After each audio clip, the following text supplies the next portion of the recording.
अस्सलाम वालेकुम। आज हम बैठे हुए हैं चंगान ऑल्सविन लुमेर में, और ये गाड़ी मैंने चला ली है 200 किलोमीटर। तो काफ़ी लोगों ने मेरे से पूछा था कि आपकी क्या इम्प्रेशन है गाड़ी के बारे में, और मैं बताना चाहूँगा कि बहुत से रिव्यूज़ देखने के बाद मैंने ये गाड़ी परचेज़ की थी और लोगों ने काफ़ी तारीफ़ें की थी इस गाड़ी के बारे में। मगर जिस वक्त मैंने गाड़ी ख़रीदी और मैं गाड़ी में बैठा तो एक बहुत ही प्लास्टिक का फ़ील आता है आपको। हर जगह पे प्लास्टिक का इस्तेमाल किया गया है, जो कि एक ज़रा सी चीप सी फीलिंग देता है।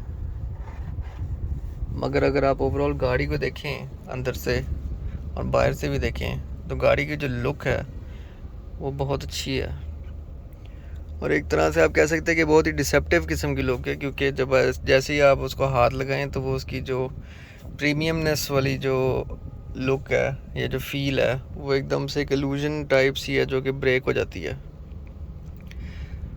जैसे आप ये गियर नॉब देख लें तो ये गियर नॉब दिखने में बहुत प्यारा है, मगर ये प्लास्टिक ही सही है। आगे ज़रा टेक्सचर जो है वो थोड़ा सा फ़र्क है, मगर है वो भी प्लास्टिक सही। बाकी सब कुछ जो है वो प्लास्टिक ही है।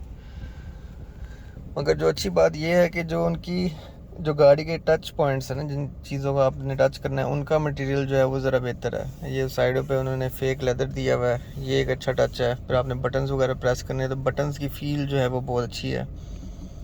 आपको इनमें जो है वो चीपनेस जो है वो इतनी फील नहीं होती जितनी बाकी ये प्लास्टिक वाले मटेरियल्स में है। वैसे ही जो साइड हैंडल्स हैं और जो इसके लॉक अनलॉक के बटन्स हैं इनकी बहुत अच्छी फीलिंग है, बड़ी स्मूथ हैं।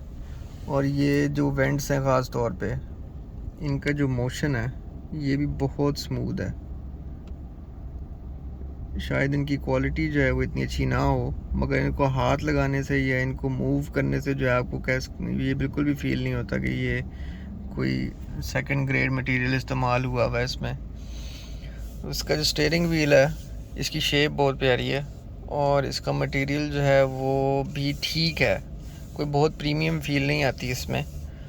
और अगर आप इस पर कवर चढ़ाएं तो आई थिंक कि उसमें जो है एक्सपीरियंस में इजाफ़ा हो सकता है, ज़रा आपको बेहतर फील आएगी। और ये जो मटेरियल जो इस्तेमाल हुआ हुआ है मेरा नहीं ख्याल कि ये बहुत अच्छा लास्ट करेगा धूप में। अभी जून जो है वो शुरू होने वाला है, धूप जो है वो काफ़ी होने वाली है, तो अगर आपने कोई प्रोटेक्शन वगैरह नहीं लगाई हुई, कोई फ्रंट पे स्क्रीन नहीं लगाई हुई, साइडों पे आपने वो नहीं लगाए हुए शेड्स वगैरह, तो मेरा नहीं ख्याल कि ये जो है वो बहुत बेहतर जो है वो एज होगा। दूसरा मैं बताता चलूँ कि ये जो मटेरियल यूज़ हुआ है साइड्स पे ये काफ़ी जल्दी गंदा हो जाता है। जब मैंने गाड़ी ली थी तब भी इस पर एक आधा निशान पड़ा हुआ था मिट्टी का, जब मैंने कपड़ा रखा हुआ है यहाँ पे इसी को साफ़ करने के लिए। तो ये जो है ये काफ़ी जल्दी गंदा हो जाता है। आप अगर इसको पाँव शाँव ना भी लगाएं, अगर आपने कोई बैग रखा हुआ है यहाँ पे और वो बैग अगर थोड़ा सा गंदा है तो वो सारा जो है वो मिट्टी जो है इस पर लग जाती है। और ये क्योंकि ब्लैक है तो ये काफ़ी जो है वो प्रोमिनेंटली नज़र आता है आपको अभी वीडियो में भी नज़र आ ही रहा होगा। ये साइडों पे भी ऐसा ही है और ये फ्रंट पे भी ऐसा ही है। मगर इसकी अच्छी बात यह है कि क्योंकि ये मटेरियल ऐसा है तो जितनी जल्दी ये गंदा होता है उतनी जल्दी जो है ये आसानी से साफ़ भी हो जाता है। आप कपड़ा मारे उस पर तो कपड़े से साफ़ हो जाता है, और अगर कपड़े से नहीं हो रहा तो आप थोड़ा सा वो स्प्रे कर लें, पानी छिड़क लें वो, या वो गीला कर लें कपड़ा, या अगर आपने वो ऑल पर्पज़ क्लीनर रखा हुआ तो आप उसको स्प्रे कर लें तो वो जो है वो फ़ौरन साफ़ भी हो जाता है। इसकी जो टच स्क्रीन है ये ठीक है, कनेक्टिविटी वगैरह में कोई मसला नहीं हुआ। ये सारे मेरी फैमिली वालों के और मेरा अपना जो है फ़ोन जो है इसके साथ कनेक्ट हुआ हुआ है। आप इसको आराम से यहाँ से कनेक्ट कर सकते हैं। अगर आपके फ़ोन का ब्लूटूथ ऑन है तो आप यहाँ से ही इसको कनेक्ट का बटन दबा के तो कनेक्ट कर सकते हैं। आपको बार बार फ़ोन निकालने की उसको सेटअप करने की ज़रूरत नहीं है। इसकी टच स्क्रीन का कुछ लोगों ने कहा था कि ज़रा लैगी है। हाँ जी, कुछ मिली सेकेंड्स का लैग आता है, जैसे आपको स्क्रीन पर नज़र आ रहा होगा। बटन दबाने के कुछ मिली सेकेंड्स के बाद जो है वो स्क्रीन रिस्पॉन्ड करती है। और इसका जो टच है वो गुजारे लायक है। इस सेगमेंट की गाड़ी से आप एक्सपेक्ट कर सकते हैं कि इस तरह का ही टच होगा। जो इसमें चीज़ नोट करने वाली ये है कि जो प्रोटेक्टर के साथ जब गाड़ी आती है तो वो टच जो है वो थोड़ा ज़ोर से करना पड़ता है, उस पर लिखा हुआ भी है कि आपने जो प्रोटेक्टर है वो उतार के यूज़ करें तो ज़रा बेहतर यूज़ होगा, और बिल्कुल ऐसे ही हुआ। जैसे ही मैंने प्रोटेक्टर उतारा और इस्तेमाल किया तो एक्सपीरियंस जो है वो तो ज़रा बेहतर हो गया। इतने ज़ोर से अब उसको प्रेस नहीं करना पड़ता, ज़रा आराम से भी प्रेस करें तो तब भी काम चल जाता है।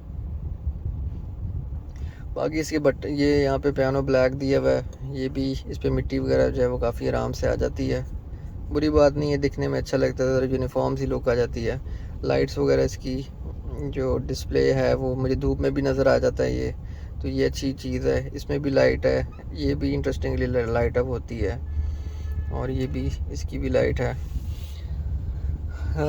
जो साइड में बटन्स है वो ग्लो इन द डार्क हैं। ये वाले बटन्स जो हैं वो आपको नज़र आ जाते हैं रात को, ये वाले बटन्स नज़र नहीं आते।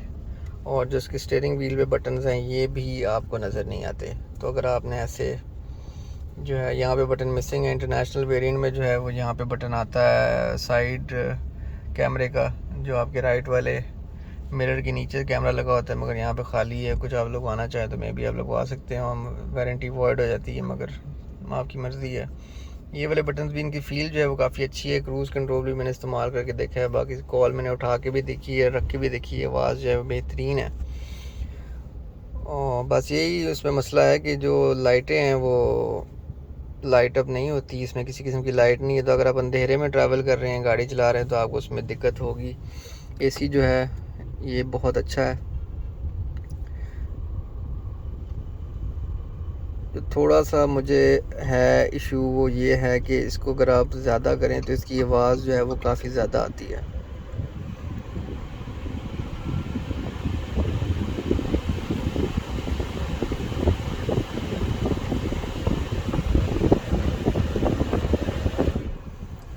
तो ये आपको अंदाज़ा हो गया होगा। हाफ वे पे इतना फ़ील नहीं होता, और ख़ास तौर पे अगर आप गाड़ी चला रहे हो तो इतना फ़ील नहीं होता। मगर अभी क्योंकि गाड़ी खड़ी हुई है और हर एक चीज़ जो है वो बड़ी प्रोमिनेंट आपको आवाज़ आती है, तो आपको आवाज़ आएगी उसकी। बल्कि इसका एसी इतना ठंडा था कि मेरी अम्मा ने कहा कि इसको ज़रा हल्का कर दो, कि उनके मुंह पे डायरेक्ट लग रहा था, उनकी तबीयत ख़राब हो रही थी उससे। तो इससे आप अंदाज़ा लगा सकते हैं कि इसका एसी जो है वो कितना अच्छा है। थ्रो बहुत अच्छी है, पीछे वालों तक हवा जाती है। और इस गाड़ी की चाबी जो है वो भी बहुत खूबसूरत है। जो स्पेयर नाइफ आती है वो भी बटन्स वाली है, मोबिलाइज़र की है, तो ये एक अच्छा फ़ीचर है। दूसरा आपके ये चार्जिंग पोर्ट्स आ जाते हैं, 12 वॉट चार्जिंग है फास्ट चार्जिंग के लिए, वो भी मैंने लेके रखा हुआ है। ट्रेडिशनल इसमें हैंड ब्रेक है, थोड़ा सा लेट डाउन है क्योंकि ये CVT नहीं है, DCT ट्रांसमिशन है। तो अगर होल्ड का बटन होता तो वो अच्छा था। बाकी ये जो इसका कॉशन का बटन है ये मुझे बड़ा अच्छा लगा, ये इंटीग्रेट हुआ है इसके साथ। अगर ये चाहते तो ऐसे किसी रैंडम जगह पे भी दे सकते थे, मगर ये एक अच्छी प्लेसमेंट है इसकी कॉशन के बटन की। एक चीज़ जो बड़े वाजे है वो ये है कि जो गियर के जो इंडिकेटर्स हैं, आपने कौन सा गियर लगाया है वो लेफ़्ट साइड पे है। इससे शो होता है कि गाड़ी जो थी वो लेफ़्ट हैंड ड्राइव थी और इसको राइट हैंड ड्राइव कर दिया है। तो स्टीयरिंग तो उन्होंने इस साइड पे कर दी है, मगर वो बाकी चीज़ें जो हैं वो फिर भी उसी तरफ हैं। तो ये ज़रा अनोइंग है। स्टीयरिंग ये आप गियर नॉब भी देखें तो आपसे थोड़ा दूर करके, अगर ज़रा इस तरफ करके होता और ये सारी इंडिकेशंस जो हैं वो यहाँ पे होती हैं तो ज़रा बेहतर हो जाता। वैसे तो स्क्रीन पे भी गियर जो है वो शो होता है तो इतना इशू नहीं होता, मगर फिर भी आप अगर नीचे देखते हुए गियर लगाते हैं जैसे मैं लगाता हूँ तो वो शायद आपको चीज़ अनॉय करे। उसकी हैंड ब्रेक भी अगर आप देखें तो हैंड ब्रेक जो है वो पैसेंजर की तरफ है और जो कप होल्डर्स हैं वो ड्राइवर की तरफ हैं। तो आइडियली तो यही होना चाहिए था कि जो हैंड ब्रेक होती वो ज़रा इस तरफ होती और जो कप होल्डर्स हैं वो इस तरफ होते।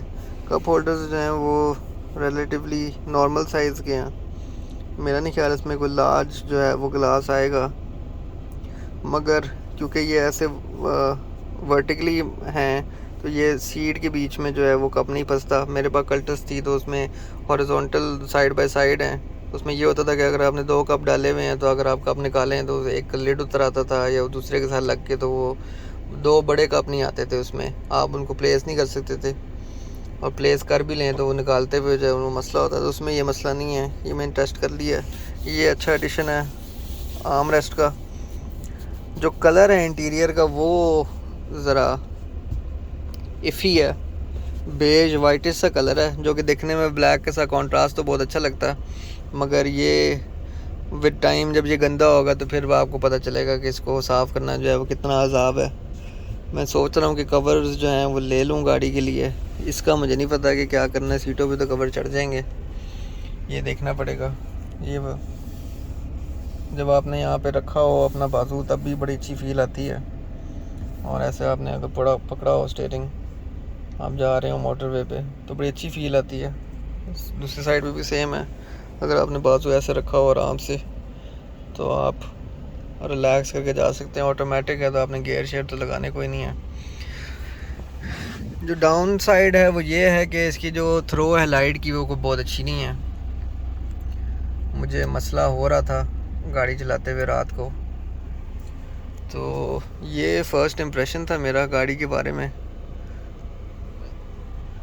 अगर आप लोगों को सवाल हो तो मुझसे पूछ लीजिएगा, मैं रिप्लाई कर दूंगा। कुछ लोग कह रहे थे कि इसमें नॉकिंग का इशू है, जब आप गियर लगाते हैं तो वो गाड़ी जो है नॉक करती है, शायद तो फ्यूल की वजह से लोग कह रहे हो कुछ है, जो भी है। तो मुझे तो 200 किलोमीटर चलाने के बाद ऐसा बिल्कुल भी कुछ नहीं फ़ील हुआ, और बिल्कुल आराम से अगर आप गियर शिफ्ट करें, अगर आपने रिवर्स करना है और गाड़ी चलानी है तो आप आराम से रिवर्स करें, और रिवर्स में गाड़ी लगाने के बाद आप अगर एक आधा सेकंड वेट करें और उसको आराम से आप गाड़ी चलाएं तो ऐसा कोई इशू नहीं है, गाड़ी आराम से चल जाती है। और अगर आप जो है वो हाफ पेडल भी अगर दबाएं तो तब भी जो ट्रांजिशन है वो स्मूथ ही है। कोई जिस तरह लोगों ने कंप्लेन की हुई है कि बहुत ज़्यादा जर्क्स हैं और ये है वो है, ऐसे लग रहा था जैसे पता नहीं कोई पूरी गाड़ी हिलती है गियर शिफ्ट होते हुए, मगर ऐसा कोई बड़ा माइन्यूट सा आपको फील होता है अगर आप बहुत ज़ोर से पाँव रखें। तो हाफ वे अगर आप पाँव रखें एकदम से और वो गाड़ी जो है एकदम से वो ट्रांजिशन करती है अगले गियर में, तो इतना वो कोई मेजर फील नहीं होता आपको। मैंने गाड़ी हाई ऑक्टेन पे भी चलाई है, अभी फ़िलहाल हाई ऑक्टेन पे ही चला रहा हूँ। इससे पहले मैंने कुछ लीटर्स जो है वो पेट्रोल पे चलाया था, 2000 रुपये का मैंने पेट्रोल डाला था सादा ना, 19-20 का ही फ़र्क है दोनों में। दिल की तसल्ली वाली बात है, आप मिक्स पे चलाना चाहें तो मिक्स पे चला सकते हैं। कोई इतना मुझे गियर शिफ्ट में और परफॉर्मेंस में इतना कोई फ़ील नहीं हुआ। 15 सीसी गाड़ी आराम से चल जानी चाहिए, बस आपको ये श्योरिटी हो गई जिस पंप से आप डलवाते हैं उनमें कोई मिलावट शलावट ना हो। इत्तेफाक से हमारे यहाँ जो है वो एक ऐसा पंप है हमारे पास जिसका हमें पता है कि उनकी तेल की जो क्वालिटी है वो अच्छी है, तो हम उन्हीं से डलवाते हैं। बेहतर यही होता है कि अगर आपको एक ही जगह पे आप डलवा लें तो बेस्ट वही है। और अगर किसी ने कोई बात शायद पूछनी हो तो मुझे बता दीजिएगा, मैं चेक कर लूँगा और आपको बता दूँगा अपना फ़ीडबैक। गाड़ी जो है वो इन कंक्लूजन 30 लाख के हिसाब से तो बहुत अच्छी है। मैंने जिसको भी दिखाई है उसने कहा कि सिटी से बेहतर परचेज़ है। ऑब्वियसली मैं सिटी वालों पे कोई शिट करने की कोशिश नहीं कर रहा। टू ईच देयर ओन, आपको सिटी पसंद है आप सिटी ख़रीदें, अगर आपको ये पसंद है आप ये ख़रीदें। ये ज़रा नई चीज़ है तो मैंने कहा ये ट्राई करनी चाहिए, प्लस ये ज़रा बजट फ्रेंडली भी थी। 30 की मैंने ली थी, अब 34.05 समथिंग है। तो ये अब आप पे है कि आपको क्या लगता है क्या वैल्यू फॉर मनी है। 30 के हिसाब से जो फीचर्स मुझे मिल रहे थे उस हिसाब से तो बहुत अच्छी वैल्यू फॉर मनी थी। एंड पे मैं यही कहना चाहूँगा कि 34 के हिसाब से अगर आपको वैल्यू फॉर मनी लगती है कि नहीं लगती वो आपके ऊपर है। 32 की अगर आपको स्विफ्ट मिल रही है और 34 में अगर आपको डिग्गी वाली गाड़ी मिल जाती है और आपको डिग्गी वाली गाड़ी चाहिए जैसे मुझे चाहिए, क्योंकि मेरा एक छोटा बच्चा है और उसका सामान जो है बहुत ज़्यादा होता है। मेरे पास से पहले कल्टस थी और उसमें पिछली वाली सीटों पे भी सामान रखना पड़ता था, इसमें अब प्रॉपर डिग्गी है तो ज़रा आसानी रहती है। तो ये वैल्यू फॉर मनी अब आप जो है वो अपने आप खुद ही गेज कर सकते हैं। अगर इसकी प्राइस जो है वो 4 लाख इंक्रीज़ होगी पिछले महीने में, तो आई एम श्योर कि टोयोटा और होंडा ने भी उसी हिसाब से प्राइस इंक्रीज़ करनी है। तो अगर वो रेशो जो है वो प्रोपोर्शनल हुआ तो मोस्ट प्रॉब्ली ये फिर भी वैल्यू फॉर मनी रहेगी। तो आज के लिए इतना ही, फिर मिलते हैं, अल्लाह हाफ़िज़।